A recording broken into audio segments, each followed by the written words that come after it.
Hello दोस्तों, आपके अपने YouTube चैनल GSA क्लास में स्वागत है। आइए आज हम चर्चा करने वाले हैं वर्ण के विषय में। जितने भी वर्ण से संबंधित सवाल पूछे हैं आज से पहले, जितने भी परीक्षाओं में, मैट्रिक, इंटर में, उस सब चीज को इकट्ठा हम यहाँ पर चर्चा करेंगे। ठीक है, यहाँ पर आइए वर्ण का चर्चा करेंगे। जो यहाँ पर पूछा, देखिए क वर्ण का उच्चारण स्थान। ठीक है, हालांकि सब का उच्चारण स्थान का वीडियो हम यहाँ पर अपलोड करेंगे, लेकिन आप यहाँ पर देखिए क वर्ण का उच्चारण स्थान कहाँ से होता है।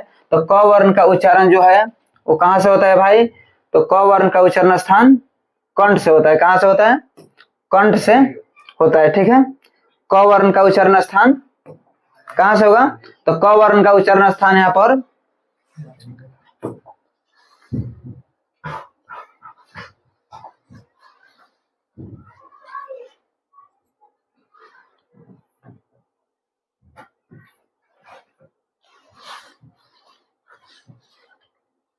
यहाँ पर देखिए क वर्ण का उच्चारण स्थान कहाँ से हो रहा है?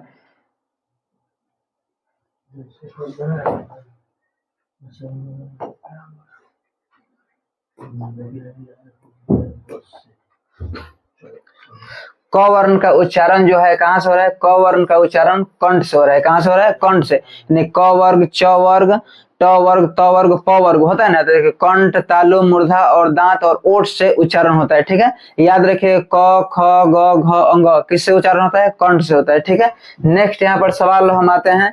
नेक्स्ट सवाल पर 2 नंबर सवाल यहाँ पर क्या है कि प का उच्चारण स्थान कहाँ से होता है? ठीक है, प का उच्चारण स्थान कहाँ से होता है? सवाल क्या है 2 नंबर, प का उच्चारण स्थान कहाँ से होता है? देखिए प, फ, ब, भ, म कहाँ से होता है इसका उच्चारण स्थान? ओष्ठ से होता है। कहाँ से होता है?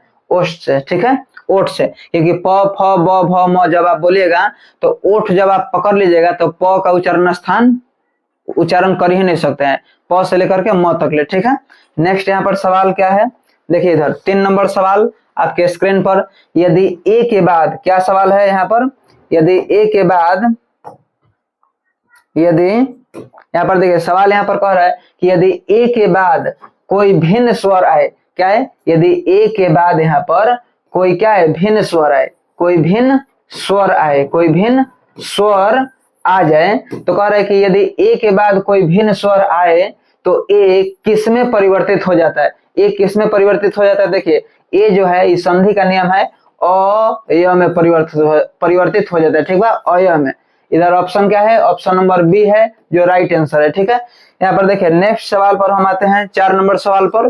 देखिए यहाँ पर 4 नंबर सवाल क्या कर रहा है कि द का उच्चारण स्थान इस पर यहाँ पर देखिए द का उच्चारण स्थान क्या है? द का उच्चारण स्थान क्या है? दंत है। त, थ, द, ध और न का उच्चारण किससे किया जाता है? दांत से। किससे किया जाता है? दांत से। ठीक है, ऑप्शन नंबर जो बी है वो राइट आंसर है। ठीक है, याद रखिएगा त का उच्चारण स्थान कहाँ से होता है, थ का उच्चारण कहाँ से होता है, इस चीज को आप कमेंट में उत्तर दीजिए जब तक हम दूसरा सवाल आपके स्क्रीन पर यहाँ पर ला रहे हैं। ठीक है, यहाँ पर दूसरा सवाल नेक्स्ट क्या कह रहा है कि ई वर्ण। सवाल देखिए यहाँ पर दीर्घ ई है। क्या है? दीर्घ ई है। ठीक है, सवाल यहाँ पर देखिए क्या है? दीर्घ ई कह रहा है कि दीर्घ ई वर्ण है। यहाँ पर क्या है? दीर्घ ई। जैसे यहाँ पर देखिए आ दीर्घ है कि नहीं है? फिर यहाँ पर देखिए दीर्घ ई, ई है ना दीर्घ ई। फिर इधर देखिए दीर्घ उ। क्या है? दीर्घ उ। कह रहा है कि दीर्घ ई वर्ण है, ह्रस्व स्वर है कि दीर्घ स्वर है कि अंतः अस्त व्यंजन है कि अष्टम व्यंजन है। ठीक है, सबसे पहले आप ध्यान रखिए कि व्यंजन वाला तो आंसर होगा ही नहीं, क्योंकि ई जो है स्वर है। क्या है? ई जो स्वर है। तो बचा 2 गो ऑप्शन, ह्रस्व और दीर्घ स्वर। ठीक है, तो ह्रस्व स्वर कहने का मतलब क्या है कि जिसके उच्चारण में हमको बिल्कुल कम समय लगता हो उसी को क्या कहते हैं? ह्रस्व स्वर कहते हैं। और दीर्घ स्वर किसको कहते हैं? तो जिसको बोलने के समय क्या होता है? समय दुगुना लगता है या फिर बहुत अधिक समय लगता है, ह्रस्व स्वर की अपेक्षा द्विगुना समय लगता है, उसको क्या कहते हैं? दीर्घ स्वर। तो देखिए छोटा वाला ई, सोचिए अपने से, छोटा वाला ई बोलने में आपको समय अधिक लगेगा कि बड़ा वाला ई बोलने में अधिक समय लगेगा? जाहिर सी बात है कि बड़ा वाला ई जो है बोलने में अधिक समय लगेगा, इसी को क्या कहेंगे? दीर्घ स्वर कहेंगे। इसलिए आपका राइट आंसर कौन सा है? बी। ठीक है, बाकी जो व्यंजन वाला है इसको क्या कीजिए? कट कर दीजिए। ठीक है, बाकी आप बताइए दीर्घ स्वर की संख्या कितनी होती है? तब तक हम लोग चलते हैं यहाँ पर नेक्स्ट सवाल पर। ठीक है, आइए इधर नेक्स्ट सवाल 6 नंबर। 6 नंबर सवाल देखिए कितना अच्छा है, आप बता सकते हैं, पढ़ करके उत्तर दीजिए। तो क्या है इसका जवाब, क्या होगा? ग का उच्चारण स्थान। क्या पूछ रहा है? ग का उच्चारण स्थान। इसके पहले प्रश्न नंबर 1 में आप देखे थे कि क का उच्चारण स्थान क्या है? क्या है? कंठ है ना जी, कंठ। उसी तरह से क, ख, ग, घ, अंग, इस सब का उच्चारण किस चीज से होगा? क से, या फिर ख हो, या फिर देखिए ग हो ना, फिर देखिए इधर घ हो, या फिर अंग हो। इसका उच्चारण स्थान कहाँ से होगा? सबका उच्चारण स्थान कंठ से होगा। किसका? किससे होगा? कंठ से होगा। तो ग का उच्चारण स्थान राइट आंसर का क्या होगा? ग, कंठ से होगा। ठीक है, ग का उच्चारण स्थान, ग का उच्चारण स्थान क्या होगा? कंठ। ठीक है, चलिए इधर अब नेक्स्ट सवाल पर हम बढ़ते हैं, जो आपका प्रश्न संख्या 7 होगा।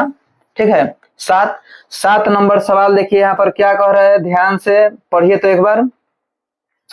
सवाल कह रहे हैं यहाँ पर कि अंग का उच्चारण स्थान, क्या कह रहे हैं? अंग का उच्चारण स्थान क्या है? अभी इससे पहले 6 नंबर सवाल में बताए हैं कि ग का उच्चारण स्थान कहाँ से होता है ना जी। 1 नंबर सवाल पर बताया गया कि क का उच्चारण स्थान कहाँ से होता है, तो आपको बताया गया कंठ से ना जी। तो इसका भी आंसर क्या होगा?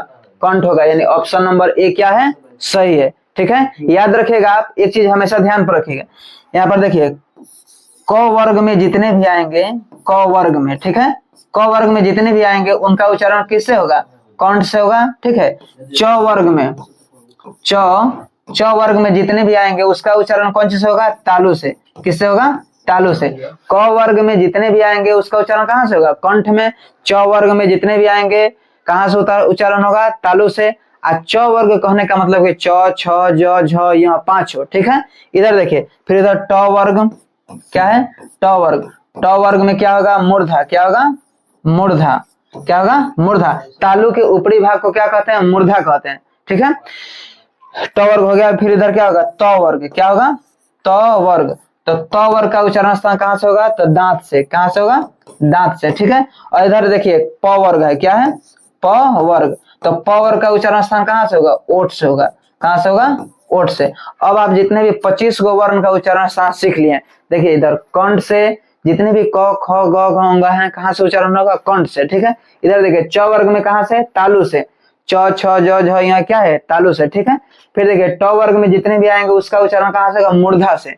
ठीक है, और त वर्ग में जितना भी है उसका उच्चारण कहाँ से होगा? दांत से। ठीक है, इधर जो है प वर्ग जितने भी होंगे उसका उच्चारण कहाँ से होगा? ओठ से। ऐसे भी आप नहीं याद कर सकते तो ध्यान दीजिएगा 3 गो चीज, के, टी, ठीक है, एम, है ना जी, इसके बाद डी, इसके बाद ओ। ठीक है, तो देखिए केटीएम 2 तो के से यानी कि क वर्ग। ठीक है, कंठ से इसका उच्चारण होगा। ठीक है, और टी यानी कि तालु, और एम यानी कि मूर्धा, और डी यानी कि दांत से, ओ मतलब क्या होगा? ओठ से। ठीक है, यानी कि केटीएम 2। ठीक है, चलिए यहां तक समझ में आपको आ गया ना? अंग का उच्चारण स्थान क्या है भाई? तो कंठ। ठीक है, यहां तक आप ध्यान पर रखिएगा। तब तक बताइए नेक्स्ट सवाल आपके स्क्रीन पर इधर, त का उच्चारण स्थान। तो अभी हम बता दिए नीचे इधर त का उच्चारण स्थान कहां से हुआ है, तो ये तो बताने की जरूरत नहीं है। त का उच्चारण स्थान कहां से हुआ है जी? त का उच्चारण स्थान आपका क्या है? फिर इधर अंग आ गया। फिर देखिए यहाँ पर नेक्स्ट सवाल, यहाँ पर त का उच्चारण स्थान था ना जी। चलिए इधर देखिए त का उच्चारण स्थान कहां से हो रहा है? त का उच्चारण स्थान किससे होगा? दंत से होगा। किससे होगा?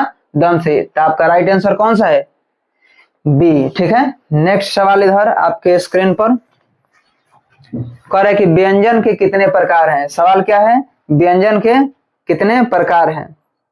ठीक है, यहाँ पर देखिए सवाल पूछ रहा है कि व्यंजन के कितने प्रकार हैं। व्यंजन, स्वर के कितने प्रकार हैं? व्यंजन के प्रकार होते हैं ना, तो व्यंजन के प्रकार कितने हैं? आपका आंसर राइट आंसर क्या होगा? 3, क्योंकि स्पर्श व्यंजन, अंतः अस्त व्यंजन और उष्म व्यंजन, ये 3 गो होता है ना जी।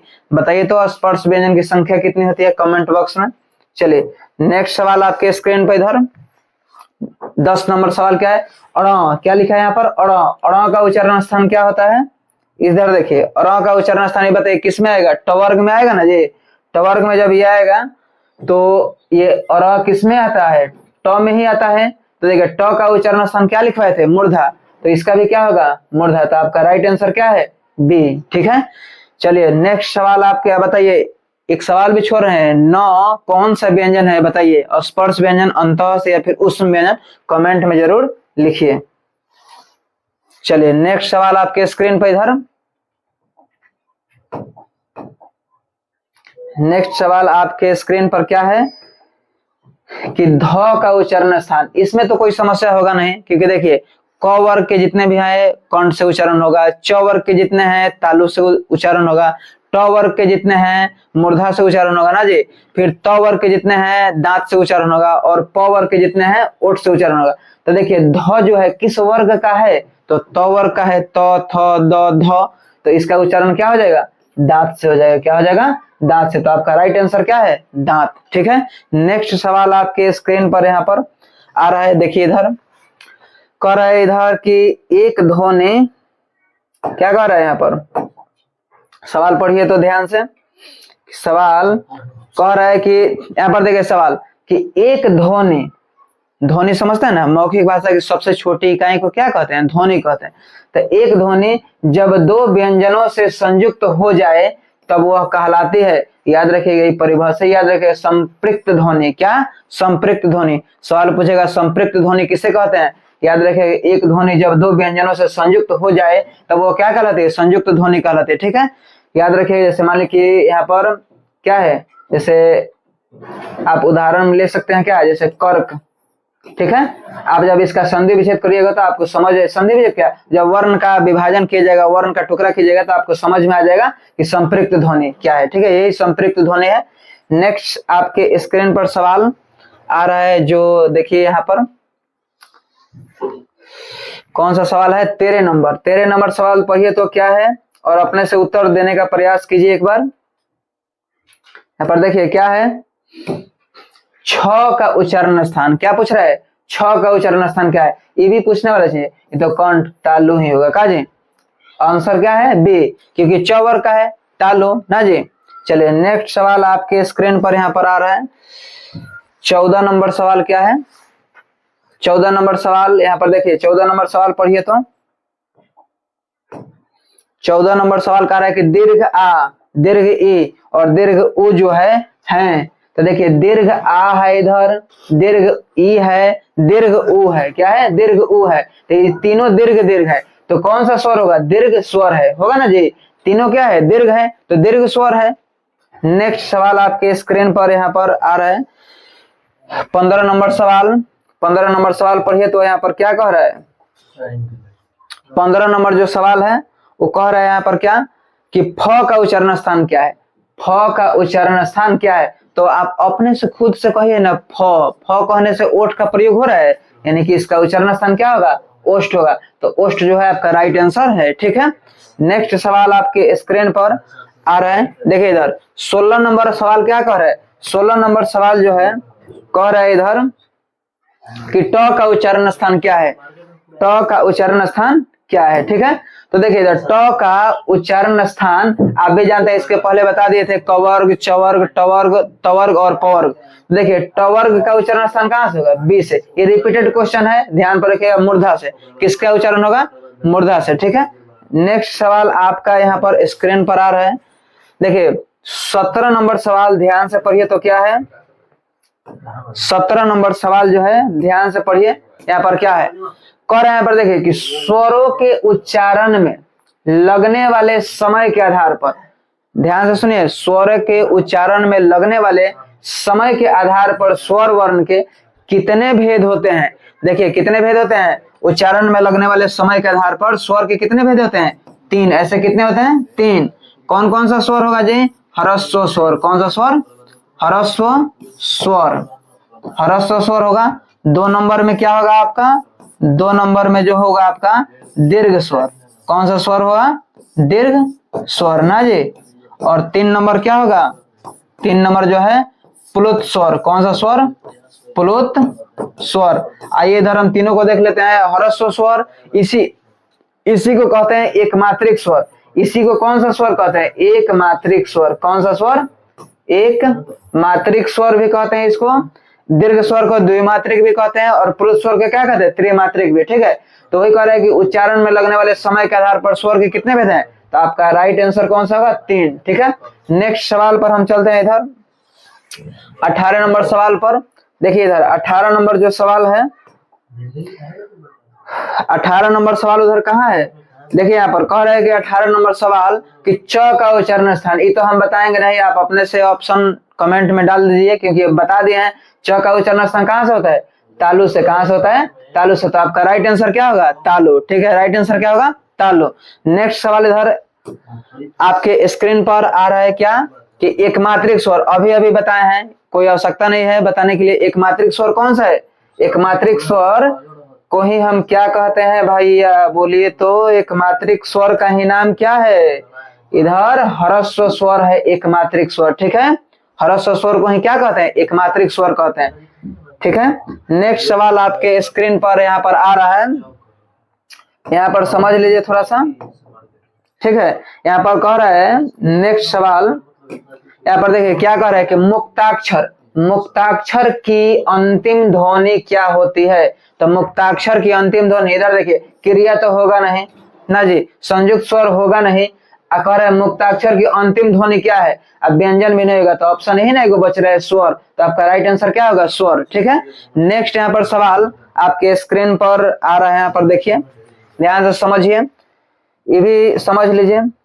कह रहा है कि निम्नलिखित चिन्हों में, प्रश्न को पढ़िए तो ध्यान से, कह रहा है कि निम्नलिखित चिन्हों में, निम्नलिखित चिन्हों में इकहारा क्या है? इकहारा उद्धरण चिन्ह कौन है? तो इकहारा, इकहारा मतलब सिंगल इन्वर्टेड कॉमा रहेगा। क्या रहेगा? सिंगल। तो सिंगल इन्वर्टेड कॉमा यही ना है जी, ये तो आप खुद भी जानते हैं कि इसको क्या कहते हैं आप? विस्मयादि बोधक सूचक चिन्ह कहते हैं ना, विस्मयादि बोधक सूचक चिन्ह, विस्मयादि, विस्मयादि बोधक का जी, विस्मयादि, विस्मयादि बोधक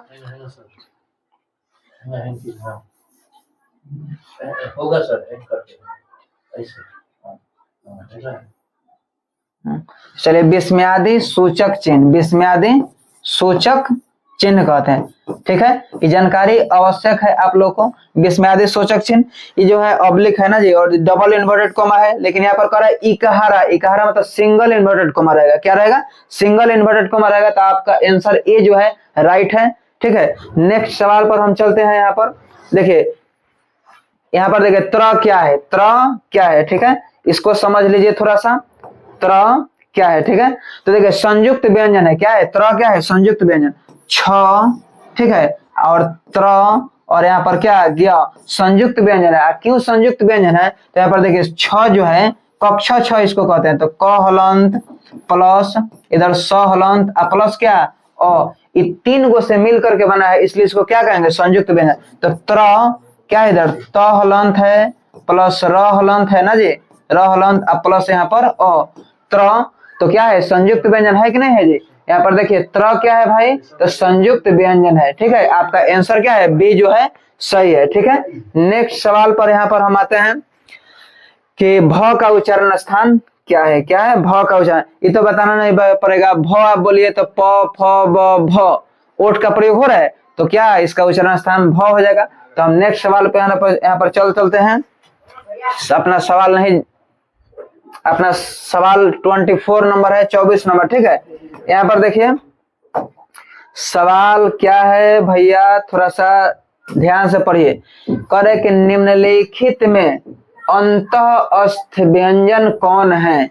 अंतःस्थ व्यंजन कौन है? तो इधर ध्यान दीजिए, केवल देखिए पढ़ाई दो तरीका का होता है, एगो होता है जो जाल छाप, एगो जो है बंसी मेथड। तो बंसी मेथड जो है वो ऑब्जेक्टिव टाइप का, लेकिन आप को इस तरह से हम हल कराएंगे प्रश्न को एकदम पूरा विस्तृत पूर्वक। यहाँ पर कह रहे अंतःस्थ व्यंजन कौन कौन सा होता है भैया? य होता है, र होता है, ल और व, ये चारों क्या है? अंतःस्थ व्यंजन। परीक्षा में भी पूछ देगा कि अंतःस्थ व्यंजन की संख्या कितनी होती है? कितनी होती है भाई? तो 4। अंतःस्थ व्यंजन की संख्या कितनी होती है? 4। वहीं पर यहाँ पर सवाल पूछ रहा है कि निम्नलिखित में अंतःस्थ व्यंजन है, तो देखिए यर अलावा में कहीं क है? नहीं है, तो ये राइट गलत आंसर है ना जी। इधर देखिए स, ये भी गलत है, ये भी गलत है। राइट आंसर कौन सा होगा आपका? डी, ल। ठीक है, नेक्स्ट सवाल पर हमें यहाँ पर चलते हैं। नेक्स्ट सवाल आपके स्क्रीन पर, इधर देखिए कह रहा है कि वर्णों के उच्चारण समूह को क्या कहते हैं? वर्णों के उच्चारण समूह को क्या कहते हैं? बताइए जल्दी जल्दी कमेंट बॉक्स में बताइए कि क्या कहते हैं वर्णों के उच्चारण समूह को। वर्णों के उच्चारण समूह को क्या कहते हैं? इधर देखिए सवाल आ गया दूसरा 24 नंबर 25 नंबर, वर्णों के उच्चारण समूह को क्या कहते हैं? तो इधर देखिए उच्चारण समूह को क्या कहते हैं? यहाँ पर वर्णों के उच्चारण समूह को यहाँ पर क्या कहते हैं? तो वर्णमाला। हालांकि वर्णों के ऐसे भी रहेगा कि वर्णों के क्रमबद्ध समूह को क्या कहते हैं? तो वर्णमाला। चाहे वर्णों के व्यवस्थित समूह को क्या कहते हैं? वर्णमाला। या फिर वर्णों के क्रमबद्ध समूह को क्या कहते हैं? तो वर्णमाला। यहाँ पर दे रहा है कि वर्णों के उच्चारण समूह को क्या कहते हैं? तो वर्णमाला। ठीक है, नेक्स्ट सवाल 26 नंबर पर आते हैं। यहाँ तक अब तो बताना नहीं पड़ेगा। ल कौन सा व्यंजन है? बताइए जल्दी कमेंट बॉक्स में अपना उत्तर दीजिए। तो ल कौन सा व्यंजन है? अंतः अस्त व्यंजन है कि स्पर्श व्यंजन है? इधर ध्यान दीजिए, बोर्ड पर बताए थे कि अंतः ल कौन सा व्यंजन है भैया? बताइए जल्दी। य होता है ना जी, र, ल और व, इस चारों को क्या कहते हैं? अंतः अस्त व्यंजन। क्या कहते हैं? अंतः अस्त व्यंजन। अंतः अस्त व्यंजन कहते हैं। अपने सोचिए कि ल कौन सा व्यंजन में आएगा? ल कौन सा व्यंजन है भाई? तो अंतः अस्त व्यंजन। राइट आंसर कौन सा होगा आपका? Option number C. आप लोग तो ये सब चीज बहुत अच्छा से हल कर पाएंगे क्योंकि बहुत पहले पढ़ा दिया गया है सब पूरा विस्तार से। इधर देखिए 27 नंबर सवाल पर ध्यान दीजिए। 27 नंबर सवाल क्या है? किसकी अंतिम ध्वनि स्वर होती है? कह रहे किसकी अंतिम ध्वनि स्वर होती है? तो ये भी देखिए मुक्ताक्षर की। मुक्ताक्षर यानी कि उसमें अक्षर क्या रहेगा? मुक्त रहेगा, किसी दूसरे की सहायता नहीं लेनी पड़ेगी, यानी स्वर ही है। किसकी अंतिम ध्वनि क्या होती है? स्वर होती है। तो मुक्ताक्षर की। ठीक है, आपका राइट आंसर कौन सा होगा? B, D, sorry, right answer क्या होगा? डी। नेक्स्ट सवाल पर हम आते हैं। ठीक है, कह रहे कि एकमात्रिक उच्चारण को क्या कहते हैं? ये भी सवाल हम पीछे आपको बता चुके हैं। ये भी सवाल हम पीछे जो है बता चुके हैं आपको। इधर देखिए कह रहा है कि एकमात्रिक। एकमात्रिक मतलब एक मात्रा का ही उच्चारण में समय लगे, उच्चारण करते समय एक मात्रा का समय लगे, उसको क्या कहते हैं? तो ह्रस्व स्वर। ऑप्शन नंबर बी क्या है? सही है, क्योंकि देखिए ह्रस्व स्वर को ही हम क्या कहते हैं? एकमात्रिक स्वर कहते हैं। एकमात्रिक स्वर क्या कहते हैं? एकमात्रिक स्वर कहते हैं। और दीर्घ स्वर को क्या कहते हैं? द्विमात्रिक। और प्लुत स्वर को क्या कहते हैं? त्रिमात्रिक। ठीक है, नेक्स्ट सवाल पर हम चलते हैं। 29 नंबर सवाल क्या कह रहे हैं? सवाल पढ़िए तो जरा। छ कक्षा श है, क्या है? कक्षा श है। कह रहे कि छ, त्र और ज्ञ कौन व्यंजक है? हालांकि व्यंजन अनजय क्या है? कौन व्यंजन है? ठीक है, तो देखिए यहाँ पर कौन सा व्यंजन है? छ, त्र, ज्ञ, ये तीनों जो है, इधर देखिए छ, त्र और क्या इधर? ज्ञ, ये तीनों का आप खंड या टुकड़ा कीजिएगा तो क हलंत प्लस स हलंत प्लस क्या मिलेगा? अ मिलेगा। क्या मिलेगा? अ। फिर त्र का टुकड़ा कीजिएगा तो त हलंत प्लस क्या इधर? र हलंत प्लस इधर अ हलंत।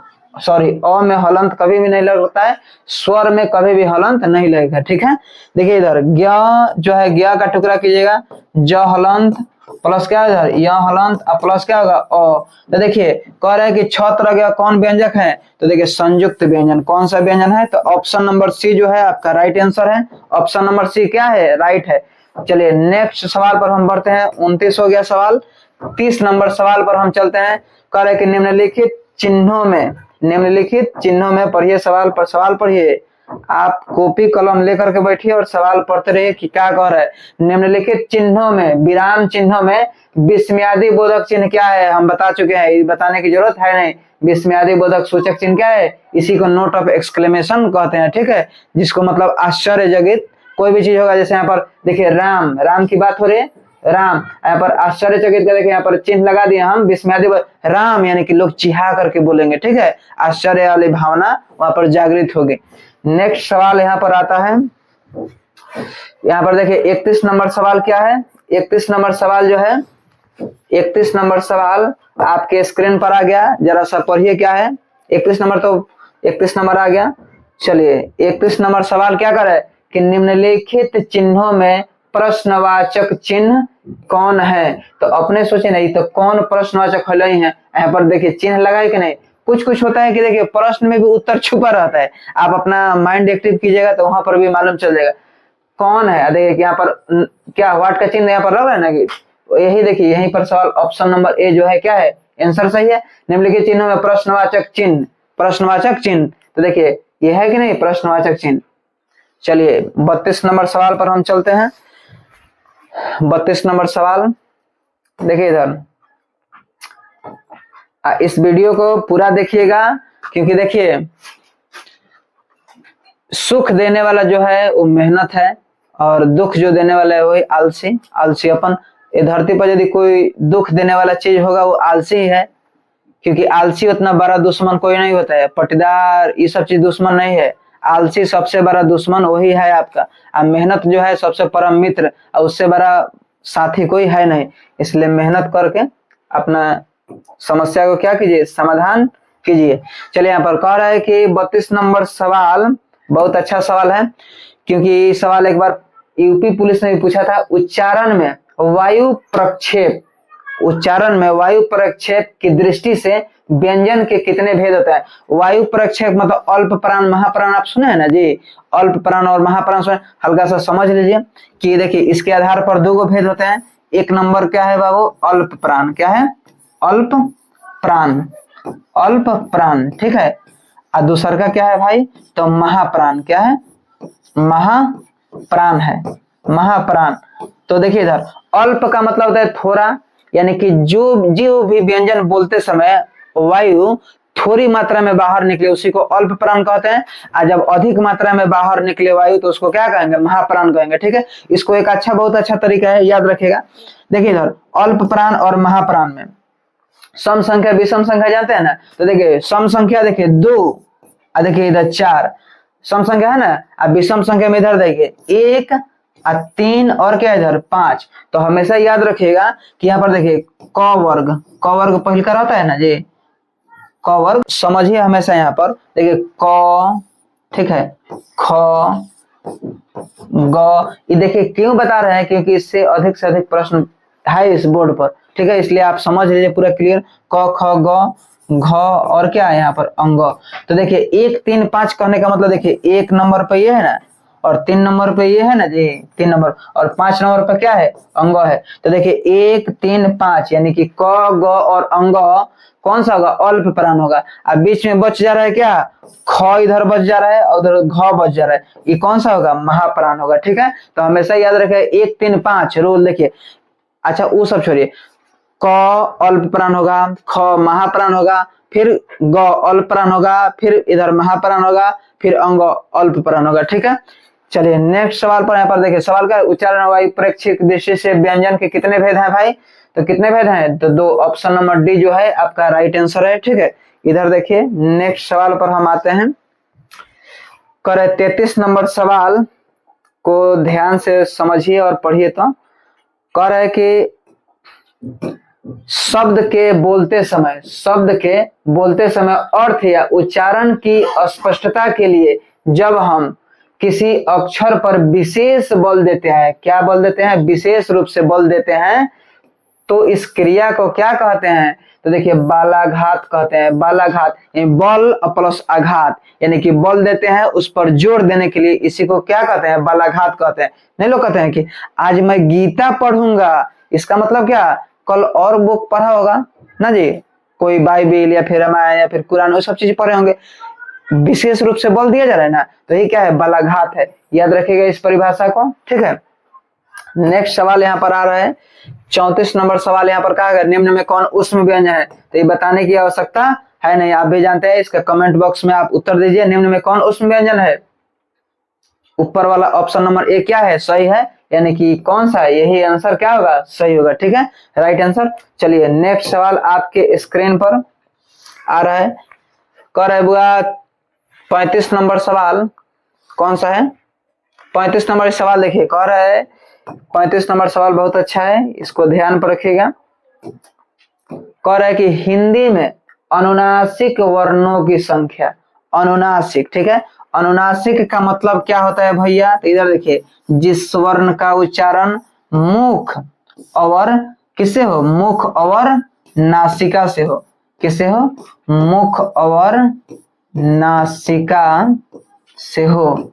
जिस वर्ण का उच्चारण किससे हो, मुख और नासिका से हो, उसी को क्या कहते हैं, अनुनासिक वर्ण कहते हैं। देखिए इधर अनुनासिक वर्ण कौन कौन से अनुनासिक वर्ण, इधर देखिए अंग क्या है अनुनासिक वर्ण है, फिर इधर य क्या है अनुनासिक वर्ण है, फिर इधर देखिए अड़ क्या है अनुनासिक वर्ण है, फिर देखिए न क्या है अनुनासिक वर्ण है, फिर इधर देखिए क्या कह रहा है, फिर इधर कह रहा है कि म क्या इधर म, ये भी क्या है अनुनासिक वर्ण है। जरा सोचिए अपने से कि अंग क का पांचवा है कि नहीं, है ना, क का पांचवा, क ख ग घ अंग, यहाँ जो है च का पांचवा है ना जी, फिर देखिए अड़ ट का पांचवा है, फिर देखिए न त थ द न, ये भी पांचवा, यानी सभी क्या है पांचवा है। इसी को पंचमाक्षर भी कहते हैं, क्या है पंचमाक्षर, क्या कहते हैं पंचमाक्षर भी कहते हैं, ठीक है पंचमाक्षर भी कहते हैं, याद रखिएगा इसको पंचमाक्षर। इस पांचों को क्या नाम देते हैं पंचमाक्षर। सवाल पूछेगा कि पंचमाक्षर किसे कहते हैं, तो देखिए पंचमाक्षर किसे कहते हैं, यही जो पांचों है इसी को क्या कहेंगे पंचमाक्षर कहते हैं। सवाल आपका क्या रहे हिंदी में अनुनासिक वर्णों की संख्या कितनी होती है, तो ऑप्शन नंबर सी जो है आपका राइट आंसर होएगा 5, ठीक है। चलिए नेक्स्ट सवाल पर हम चलते हैं। आपके स्क्रीन पर 36 नंबर सवाल में कौन देखिए आगे ना महाप्राण व्यंजन, इसमें तो कोई दिक्कत नहीं है, सम और विषम ध्यान पर रखिए, और वो भी नहीं ध्यान पर रख रहे हैं तो याद रखिएगा कि पहिल का यानी कि देखिए क ख लिख दीजिए, इधर क ख लिख दीजिए, ग लिख दीजिए, ठीक है, घ लिख दीजिए इधर ना जी, और फिर इधर अंग लिख दीजिए ना। अब समझिए इधर पहिल का होगा अल्प प्राण होगा ना जी, फिर दूसरा का होगा महाप्राण, ठीक है, क्या होगा इधर देखिए अल्प प्राण होगा अल्प प्राण ना जी, फिर दूसरा का इधर क्या होगा महाप्राण होगा, म लिख दे रहे हैं, फिर इधर देखिए ग जो है अल्प प्राण होगा, घ जो है महाप्राण होगा, फिर अंग क्या है अल्प प्राण होगा। तो कह रहे हैं निम्न में महाप्राण व्यंजन कौन सा है, देखिए सब का वर्ग होगा, देखिए जिसे यहाँ पर समझ लीजिए कंप्लीटली आप समझ लीजिए, क यहाँ पर लिखा है ना जी, ख लिखा है, ग घ और क्या यहाँ पर लिखा है अंग, ठीक है। यहाँ पर देखिए च, क्योंकि आवश्यकता पड़ेगी, जरूरी थोड़ी है कि यही सवाल पूछ देगा निम्न में कौन सा महाप्राण, ऑप्शन यही रहेगा, ऑप्शन चेंज भी हो सकता है, इसलिए आप कंप्लीट जानकारी यहाँ पर ले लीजिए। च यहाँ पर देखिए छ ज झ और यहाँ पर क्या होगा य, ठीक है, ट इधर देखिए ठ ड क्या होगा ड के बाद क्या होगा ढ होगा ना जी, ढ, फिर देखिए यहाँ पर अर, ठीक है, फिर देखिए त थ द, फिर देखिए इधर ध और फिर इधर कौन सा होगा न, फिर देखिए प फ ब भ और क्या म, यानी देखिए सभी वर्ग का देखिए पहिल का कौन सा होगा अल्प प्राण होगा, पहिल का क्या होगा अल्प प्राण होगा, फिर देखिए तीसर का क्या होगा अल्प प्राण होगा, ठीक है, फिर देखिए पांचवा क्या होगा अल्प प्राण होगा। तो जितना हम घेरे हैं सब क्या होगा अल्प प्राण होगा, जितना नहीं घेरे हैं दुगो नहीं ना घेरे हैं ख छ ठ थ फिर फ, तो ये सब क्या होगा महाप्राण होगा। अब देखिए कितना आसानी से सवाल बनेगा, निम्नलिखित में महाप्राण व्यंजन है, तो बताइए अपने से कौन सा महाप्राण व्यंजन होगा, देखिए ट ठ, तो जो छोड़ दिए हैं खलिया है वही क्या है महाप्राण व्यंजन है ना जी, तो ठ आपका राइट आंसर होगा। समझ में आया, इस चीज को हमेशा ध्यान पर रखिएगा, नहीं तो ऑप्शन बदल जाएगा और आपका जो है 1 नंबर चल जाएगा। इसलिए अच्छा है कि ध्यान से समझिए और उसको कॉपी में नोट करते रहिएगा, ठीक है, क्या बताया जा रहा है, क्योंकि हर एक बात महत्वपूर्ण है। इधर देखिए कह रहा है कि निम्न में कौन अघोष वर्ण है, क्या कह रहा है अघोष वर्ण कौन है, तो अघोष और घोष याद रखिएगा, ये भी बता दे रहे हैं। देखिए जगह अल्प प्राण और महाप्राण है, ठीक उसी प्रकार घोष और अघोष है, आप समझ लीजिए थोड़ा सा। देखिए यहाँ पर घोष क्या जी घोष कहिए, ठीक है, या फिर सघोष कहिए, क्या कहिए सघोष, घोष कहिए या फिर सघोष, बात एक ही है, ठीक है। और 2 नंबर क्या है भाई, तो 2 नंबर अघोष है, क्या है 2 नंबर अघोष है, 2 नंबर क्या है भाई अघोष है। यानी कि देखिए सघोष किसे कहते हैं, कॉपी लिए हैं और कलम लिए हैं तो एक लिख लीजिए अभी परिभाषा। घोष किसे कहते हैं, देखिए प्रत्येक वर्ग का तीसरा चौथा और पांचवा वर्ण हो तो उसको क्या कहेंगे घोष कहेंगे, क्या कहेंगे घोष कहेंगे। यानी कि प्रत्येक वर्ग का तीसरा चौथा पांचवा मतलब क्या हुआ यहाँ पर, देखिए क वर्ग का देखिए तीसरा ग हो गया, इधर देखिए घ हो गया, इधर क्या हो गया अंग, तो क्या होगा घोष होगा। इधर देखिए ज, इधर देखिए इधर झ होगा ना जी, ज के बाद क्या होगा यहाँ पर झ, ठीक है। ये इधर देखिए य हो गया, फिर देखिए ड ढ, फिर देखिए इधर अड़, ये सब क्या है, ये सब घोष है, ठीक है। इधर देखिए द, फिर इधर देखिए ध, फिर यहाँ पर क्या होगा न, ये सब क्या है घोष है। फिर इधर देखिए ब भ, ठीक है, और म। अब बच जा रहा है जितना, तो वो सब क्या है अघोष है। इधर क्या बच रहा है ना जी, इधर क और ख, ये दो गो बच रहा है ना जी। फिर इधर देखिए च और कमा छ, ये दो गो बच रहा है, ये सब क्या है अघोष है। जो बच जा रहा है च छ, ये देखिए ट ठ, तो क्या है घोष होगा। और जो 3 4 5 बोले हैं वो क्या है अघोष है। सवाल वही पूछा है कि निम्न में कौन अघोष है, तो देखिए च छ, छ क्या है अघोष है। ऑप्शन नंबर ए जो है आपका सही आंसर है, ठीक है यहाँ पर। अब देखिए इधर नेक्स्ट सवाल पर हम आते हैं 37 38 नंबर सवाल पर। ज का उच्चारण स्थान, वही आ जाएगा उच्चारण स्थान, आपको बताने की जरूरत नहीं है। ज का उच्चारण स्थान कहाँ से होता है, देखिए कंठ से क वर्ग का उच्चारण स्थान होगा, तालु से च वर्ग का उच्चारण स्थान होगा ना जी। तो यहाँ पर ज का उच्चारण स्थान आप कमेंट बॉक्स में उत्तर लिखिए, क्योंकि हम देखते हैं कमेंट बॉक्स में आप उत्तर दे रहे हैं कि नहीं दे रहे हैं। आपको याद है, लिखिए ज का उच्चारण स्थान कहाँ से होता है। नेक्स्ट नंबर सवाल पर हम आते हैं 39 नंबर सवाल में। चिन्ह विचार से सवाल है, यहाँ पर समझ लीजिए। कह रहा है यहाँ पर कि हिंदी में उद्धरण चिन्ह, क्या उद्धरण चिन्ह के कितने रूप हैं। तो देखिए एगो सिंगल इन्वर्टेड कोमा होता है, एक डबल इन्वर्टेड कोमा होता है। ऐसे देखे ना जी, कहीं कहीं देखे होंगे, ऐसे रहता है और ऐसे रहता है ना जी, रहेगा ना। आएगो देखिए सिंगल इन्वर्टेड कोमा रहेगा, फिर देखिए डबल इन्वर्टेड कोमा है, डबल इन्वर्टेड कोमा।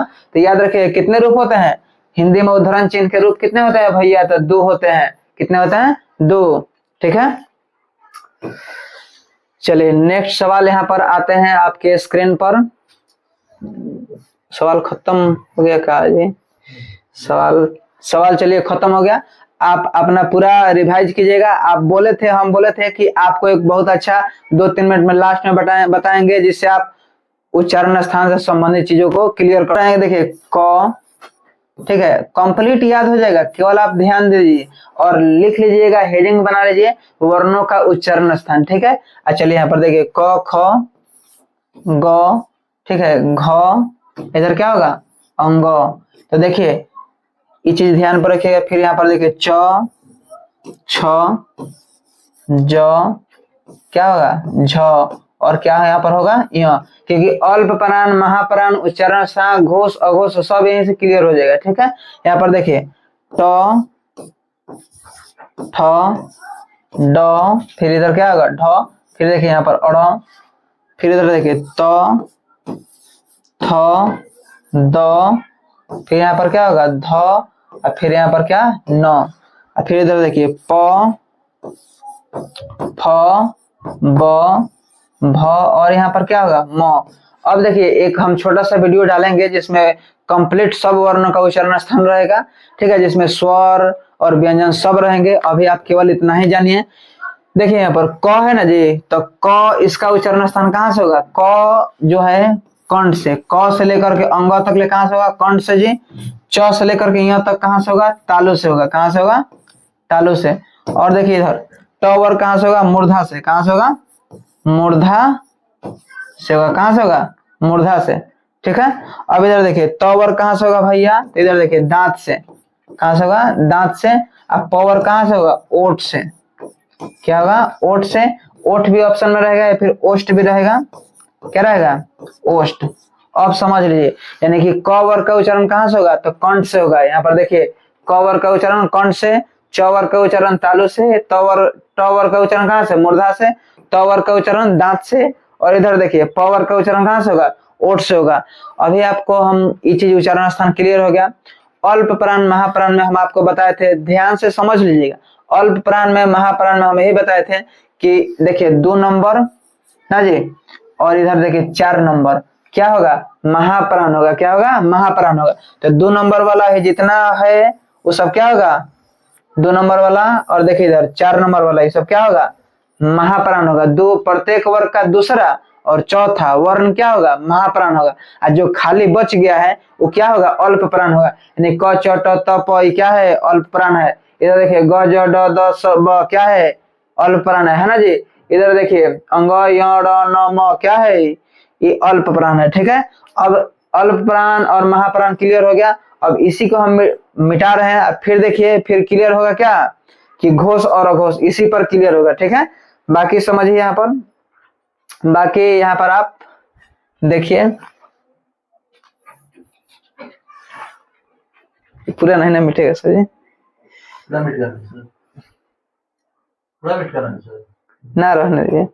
चलिए नेक्स्ट सवाल यहाँ पर फिर से हम दे रहे हैं, यहीं पर अल्प प्राण महाप्राण हो गया। अब देखिए यहाँ पर घोष और अघोष हम ले लेंगे। क्या ले लेंगे, घोष और अघोष ले लेंगे।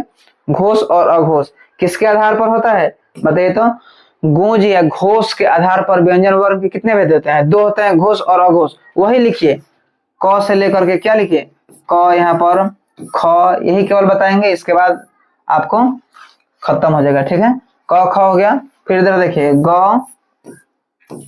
घ, लिख करके रेडी रखिए आप लोग, तेजी में आप कॉपी में लिख लीजिएगा। ठीक है, इधर देखिए च छ, फिर इधर देखिए ज झ, फिर देखिए य, फिर इधर देखिए ट वर्ग है, ट ठ ड ढ, फिर देखिए इधर अड़ ना, तो इधर डैश डैश ले आप भर दीजिएगा अपना ना जी। फिर देखिए पवर्ग में इधर दे रहे हैं, 5 को ही रहेगा। अब समझिए इधर घोष और अघोष में याद रखिएगा, घोष और अघोष इधर हम लिख दे रहे हैं, घोष क्या जी, घोष, और यहाँ पर क्या, अघोष। अब समझ लीजिए,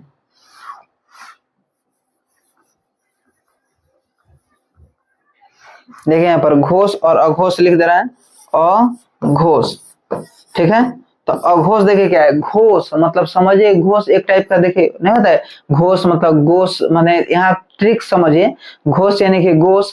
और नहीं लोग कहते यार तुम रोज रोज गोश खाते हो, पचता है, पचता है, मतलब देखिए कैसे लिखेगा, ऐसे नहीं लिखेगा, पचता, पचता है ना जी। तो प से देखिए याद रखिएगा पांचवा, च से याद रखिएगा चौथा, त से याद रखिएगा तीसरा, यानी 3 4 5, यानी देखिए इधर 3 4 5, तो ये कंप्लीट क्या होगा, ये 5 कंप्लीट क्या होगा, ये कंप्लीट क्या है, घोष है। और जो बच गया वो चीज क्या है, अघोष है। ठीक है, इसलिए आप सब पूरा वीडियो को देख लीजिएगा फिर से, यदि नहीं देखे होंगे तो। चलिए बहुत बहुत धन्यवाद, आप अपना मेहनत करते रहिए।